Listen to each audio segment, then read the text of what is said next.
Je m'appelle Chloé. J'ai 29 ans et ce dernier Noël aurait dû être le premier où mon fils de 6 mois, Léo, était accueilli dans le genre de fête de famille chaleureuse que je m'obstinais à croire possible. Au lieu de cela, j'ai vu mon frère transformer notre réveillon en une véritable mise en scène, et à l'instant où mon bébé a commencé à pleurer, tout ce que j'avais passé des années à excuser chez ma famille s'est effondré sous mes yeux. Nous avions fait toute la route jusqu'à la maison de mes parents près d'Aix-en-Provence parce que mon mari, Marc, venait de rentrer de plusieurs mois de mission à l'étranger, et je voulais juste un Noël paisible, un souvenir normal. Une soirée où personne n'aurait à se battre pour attirer l'attention, où mon fils pourrait être porté, embrassé et aimé tout simplement. Mais dès que nous avons franchi la porte, j'ai su que j'avais fait une erreur. Il y avait des projecteurs installés dans la salle à manger, des téléphones sur trépied, un anneau de lumière près de la cheminée, et cette énergie fébrile que mon frère, Julien, affichait toujours lorsqu'il pensait être sur le point de capturer un contenu que les gens sur les réseaux sociaux allaient dévorer. Mon fils était déjà épuisé au moment où le dîner a commencé, il se frottait les yeux, s'agitait dans sa chaise haute et émettait ces petits sons d'avertissement que font les bébés juste avant de craquer complètement. J'ai tendu le bras vers lui une première fois, mais on m'a dit d'attendre. J'ai réessayé quand il a commencé à pleurer plus fort, et c'est là que mon frère a saisi un verre sur la table, a jeté de l'eau glacée en plein visage de mon bébé et a éclaté de rire comme s'il venait de résoudre un problème. Il m'a regardé droit dans les yeux en disant que j'exagérais. Tout le monde s'est figé, personne ne bougeait, personne ne lui disait d'arrêter. Mais mon mari s'est levé si lentement que toute la pièce est devenue silencieuse. Avant même qu'il ne prenne la parole. Et quand il l'a fait, ma sœur est devenue si pâle que cela m'a fait plus peur que les cris. Avant de vous raconter ce qu'il a dit ensuite et pourquoi ce Noël a mis fin à bien plus qu'un simple dîner, dites-moi d'où vous regardez cette vidéo et quelle heure il est chez vous. Je veux voir jusqu'où cette histoire voyage. Mon mari, Marc, n'a pas élevé la voix en se levant, et c'est ce qui a le plus déstabilisé tout le monde. S'il avait crié, ma famille aurait pu appeler cela de la colère, s'il avait insulté. Ils auraient pu dire que c'était un esclandre, mais il est resté calme. Assez calme pour marcher droit vers notre fils, le sortir de sa chaise, le presser contre sa poitrine et vérifier son visage pendant que Léo étouffait des sanglots brisés contre son épaule. J'étais déjà debout, attrapant des serviettes, les mains tremblant si fort que je pouvais à peine les tenir, et Julien souriait. Encore comme s'il venait de réussir une blague géniale. Il a osé dire. Détends-toi Chloé, c'était de l'eau, pas de l'acide. Puis il a ri de ça. Propre réplique, attendant que nous comprenions tous à quel point il se trouvait drôle. Marc s'est tourné vers lui avec une fixité que je ne lui avais vue qu'une seule fois auparavant, lorsqu'il prenait une décision irréversible, et il a dit. Tu dois partir tout de suite. Julien a cligné des yeux comme s'il pensait avoir mal entendu. Ma mère, Sylvie, a émis un petit bruit de panique et s'est interposée avec cette voix mielleuse qu'elle utilisait toujours pour lisser les choses sans jamais affronter personne. Elle a dit que Julien était peut-être allé un peu trop loin parce qu'il essayait de mettre de l'ambiance. Mon père, Jean-Pierre, a baissé les yeux vers son assiette, marmonnant que personne n'avait besoin de gâcher Noël pour un moment stupide. Un moment stupide. Mon bébé était trempé et tremblait, son petit body était mouillé, ses cils collés par l'eau, et mon père appelait cela un moment stupide. C'est là que j'ai compris que le silence autour de la table n'était pas de la stupeur, c'était de l'habitude. Manon, ma petite sœur, était devenue livide, elle regardait alternativement Julien et moi comme si elle assistait enfin devant témoin à quelque chose qu'elle craignait depuis longtemps. Julien a essayé de reprendre le dessus rapidement, il a dit que le direct continuait, que son audience adorait les clashs familiaux, que les gens en ligne savaient mieux prendre une blague que moi. Marc n'a pas réagi à tout cela, il m'a juste tendu le sac à langer et a dit, « Chloé, prends la couverture de Léo, on s'en va. » J'aimerais pouvoir dire que j'ai fait un grand discours en partant, j'aimerais dire que j'ai regardé ma famille dans les yeux pour leur dire enfin ce que je pensais d'eux, mais la vérité est que j'étais trop sonnée, trop en colère et trop honteuse d'avoir amené mon fils dans cette maison. Alors que nous atteignions la porte d'entrée, Julien nous a crié que je prouvais exactement ce qu'il pensait. Que j'avais toujours été trop coincé, trop sensible, trop prête à jouer les victimes. Puis ma mère m'a demandé de ne pas en faire un drame, et quelque chose en moi s'est brisé. Je me suis retourné et je lui ai demandé à quel point l'incident devait être grave pour qu'elle s'en soucie enfin, mais elle n'a pas eu de réponse. Personne n'en avait. Dehors, l'air froid du Var a frappé mon visage et pour la première fois de la soirée, j'ai pu respirer. Léo avait arrêté de pleurer, mais seulement de cette façon épuisée qu'ont les bébés quand ils n'ont plus de force. Marc l'a attaché dans son siège auto avec des gestes sûrs, puis a pris le volant pour nous ramener vers la base navale de Toulon en silence. Je regardais les lumières défiler par la fenêtre et je réalisais que j'avais passé ma vie entière à être la fille censée tout encaisser, tout excuser, rire de tout, laisser Julien être Julien, laisser passer le moment pour que la famille reste confortable. Julien était le talentueux, Julien était le charismatique, celui que ma mère décrivait comme un artiste né et mon père comme un électron libre indomptable, comme s'il s'agissait d'un trait de caractère charmant au lieu d'un choix égoïste. Au moment où nous sommes arrivés dans notre allée, je savais que le dîner de Noël était terminé, mais ce que je ne savais pas encore, c'est que 2 jours plus tard, mon téléphone commencerait à sonner. Et que les gens qui auraient dû s'excuser essaieraient de me convaincre que je n'avais pas vu ce que j'avais vu. Le premier appel est venu de ma mère le lendemain matin. Sa voix était prudente, presque douce, et c'est comme ça que j'ai su qu'elle avait déjà décidé que c'était moi qui devais céder. Elle a demandé comment allait Léo sur le ton que les gens utilisent avant de changer de sujet pour parler de ce qui les importe vraiment. Ce qui lui importait, c'était de savoir si j'étais prête à me calmer. Elle m'a dit que Julien n'avait presque pas dormi parce qu'il se sentait mal de la tournure qu'avaient pris les événements, non pas de ce qu'il avait fait, mais de la tournure des événements. Elle a répété ces mots exacts 2 fois, comme si elle avait besoin que je comprenne que la vraie tragédie était l'inconvénient des conséquences. Je lui ai dit que mon fils avait eu peur, qu'il avait été trempé. Et qu'il avait hurlé au point que tout son corps en tremblait. Elle a répondu que les bébés pleuraient. J'ai répliqué qu'un bébé ne méritait pas de recevoir de l'eau glacée au visage parce qu'un homme adulte perdait le contrôle de son direct sur TikTok. Elle s'est tue, puis a dit que j'utilisais un langage très dramatique. Un langage dramatique. Je me souviens avoir serré le comptoir de ma cuisine si fort que mes doigts me faisaient mal, car cette phrase résumait toute mon enfance en 3 mots. Chaque fois que Julien allait trop loin, chaque fois que je me plaignais, mes émotions devenaient le problème, pas son comportement.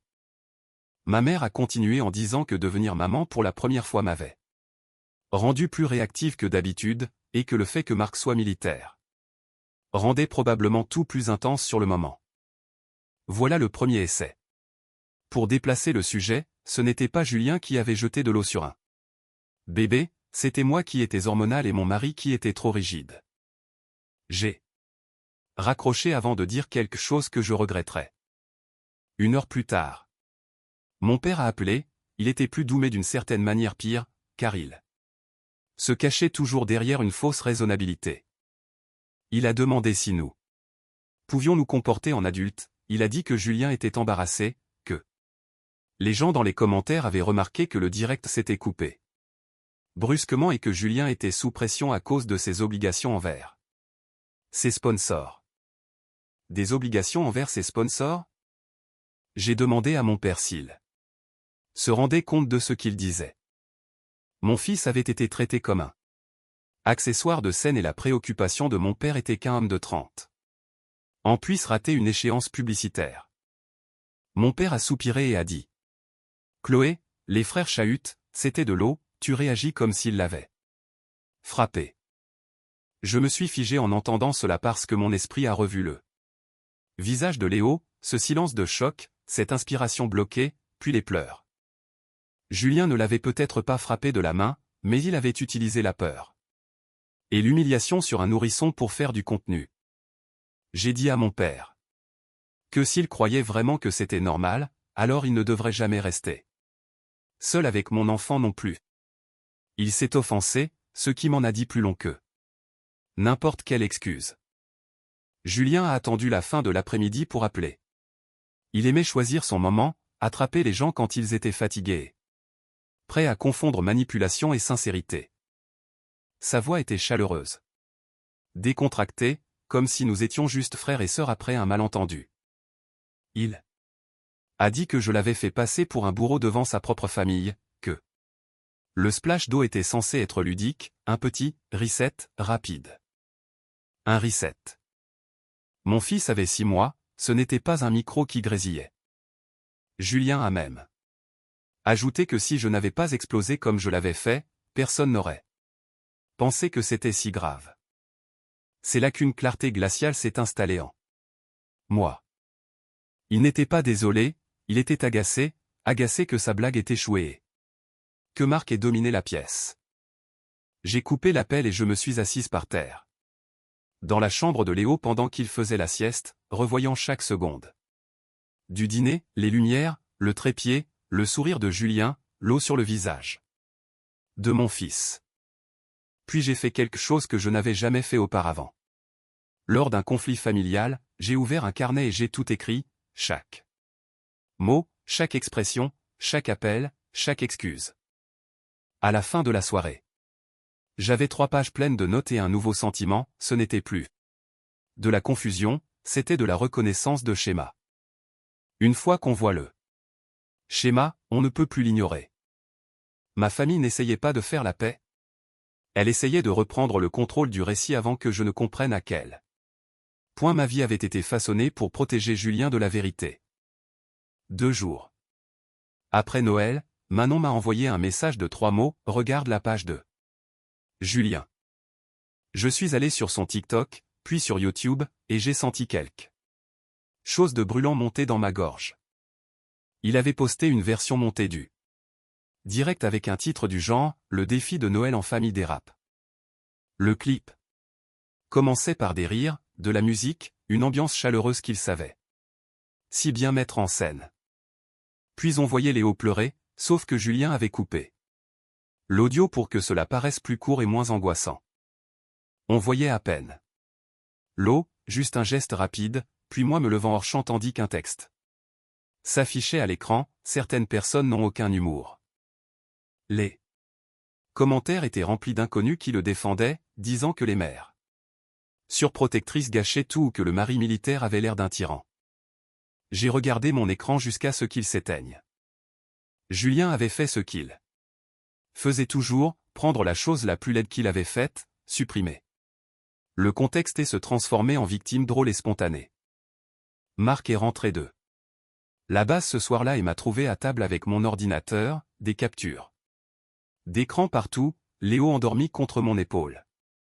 Il ne m'a pas dit de me calmer, il a lu chaque légende, chaque commentaire, chaque réponse où Julien sous-entendait que j'étais instable depuis mon accouchement, puis il m'a regardé et a dit « Enregistre tout ». C'est ce que j'ai fait. J'ai sauvegardé la vidéo, les commentaires, les horaires, même les tags des sponsors. Je suis remonté dans les anciens contenus de Julien et plus je cherchais, plus c'était grave. Il y avait des années de moments familiaux soigneusement emballés qui ne m'avaient jamais semblé réels, mais que je n'avais jamais su expliquer. Il avait bâti toute son audience sur l'idée que notre famille était chaotique mais attachante, alors qu'en réalité, nous le voyions à peine sauf s'il y avait un tournage à faire. Il nous identifiait dans des histoires sur des traditions que nous ne partagions pas, il utilisait mon mariage pour une série de contenus sans même me demander, il avait même filmé là. Réception après les funérailles de notre grand-mère pour en faire une vidéo sur l'importance de chérir ses proches. À l'époque, je me disais qu'il gérait juste ses émotions différemment, mais maintenant je voyais autre chose, il ne vivait pas la famille, il la récoltait. Chaque souvenir était une matière première. Chaque moment privé avait une valeur marchande. Manon m'a appelé ce soir-là et j'ai entendu à sa respiration qu'elle gardait quelque chose pour elle depuis longtemps. Elle m'a avoué qu'elle l'avait aidé à monter des vidéos des années plus tôt et que ce qu'elle n'avait jamais dit à personne, c'est à quel point il manipulait la vérité. Si un enfant pleurait avant que la blague ne soit finie, il le coupait. Si un adulte s'énervait pour une raison valable, il supprimait le déclencheur. J'ai demandé à Manon pourquoi elle n'avait rien dit et elle m'a répondu que personne dans cette maison ne voulait la vérité si elle rendait Julien antipathique. Elle m'a dit que notre mère était accro à l'idée que l'un de ses enfants ait réussi sur Internet et que notre père fuyait tellement le conflit qu'il traitait le silence comme une forme de sagesse. Puis Manon a dit la chose qui m'a glacé, Chloé, tante Martine avait peur que ça arrive avec un bébé depuis des années. Cette phrase a tout changé. J'ai appelé ma tante Martine le lendemain matin et avant même qu'elle ne dise bonjour, j'ai entendu du soulagement dans sa voix, comme si elle attendait que je pose enfin la bonne question. Elle n'a pas pris de gants, elle ne s'est pas cherché d'excuses, elle a dit, j'ai vu ton frère terrifier des enfants pour faire rire depuis qu'il a 14 ans, et chaque adulte de cette famille s'est raconté que c'était inoffensif parce qu'admettre le contraire les aurait obligés à agir. Elle a commencé à me donner des exemples précis, un barbecue où Julien avait vidé un bac de glaçons sur un petit cousin parce qu'il ne voulait pas répéter une phrase. Pour une caméra, un anniversaire où il avait enfermé 2 enfants dans une buanderie pour filmer leur réaction en sortant. Un repas de Noël où il écrasait de la crème chantilly sur le visage d'un bambin qui hurlait au lieu de rire. Chaque fois, quelqu'un trouvait une explication, il est immature, il est créatif, il ne veut pas de mal, les garçons sont un peu brusques. Martine m'a dit qu'elle avait essayé de confronter ma mère, qui avait pleuré en disant que Julien avait juste une personnalité inhabituelle. Mon père avait dit qu'on ne détruisait pas une famille pour un incident isolé, sauf que ce n'était jamais un incident isolé, c'était une traînée de poudre. J'ai écrit tout ce que Martine me disait et je lui ai demandé si elle accepterait de m'envoyer un témoignage. Écrit par email, elle a dit oui immédiatement, parce que la culpabilité pesait plus lourd que la loyauté familiale à son âge. Elle m'a aussi appris que la chaîne de Julien battait de l'aile, que son engagement baissait et qu'il essayait de pivoter vers du contenu plus intime et émotionnel. En d'autres termes, il avait besoin de nous plus que jamais, il avait besoin de ce dîner de Noël, du mari militaire parfait, du bébé, de l'illusion d'une famille unie. Léo n'était pas son neveu ce soir-là, il était un problème de production. Une fois que j'ai compris cela, tous les détails bizarres du dîner se sont emboîtés. Pourquoi il était si tendu quand Léo pleurait, pourquoi ma mère insistait pour que j'attende avant de le prendre. Manon savait, elle savait que Julien avait franchi la ligne avec des enfants auparavant et elle savait que la famille avait toujours couvert cela. Ce qu'elle ne savait pas, c'était si quelqu'un l'arrêterait enfin en temps réel. Marc l'a fait. Dans les jours qui ont suivi, j'ai contacté 2 cousines qui avaient elles aussi des enfants. Je n'ai pas accusé, je n'ai pas dramatisé, j'ai juste demandé si Julien les avait déjà mises mal à l'aise. Les réponses sont arrivées plus vite que prévu. L'une d'elles m'a dit qu'elle ne le laissait jamais faire de babysitting, une autre m'a raconté que sa fille avait pleuré pendant des heures après un mariage parce que Julien lui avait aspergé du soda au visage pour une blague. Et que ma mère lui avait dit qu'elle encourageait une hypersensibilité chez la nouvelle génération. À ce stade, je ne collectionnais plus des histoires, je mettais au jour un système.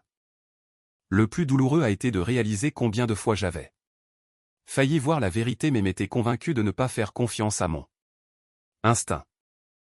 Je me souvenais de mes 16 ans, regardant Julien narguer un petit voisin avec un faux serpent jusqu'à ce que le garçon se pisse dessus, et à la fin de la soirée, c'était moi qui m'excusais d'avoir rendu l'ambiance gênante en disant que c'était cruel.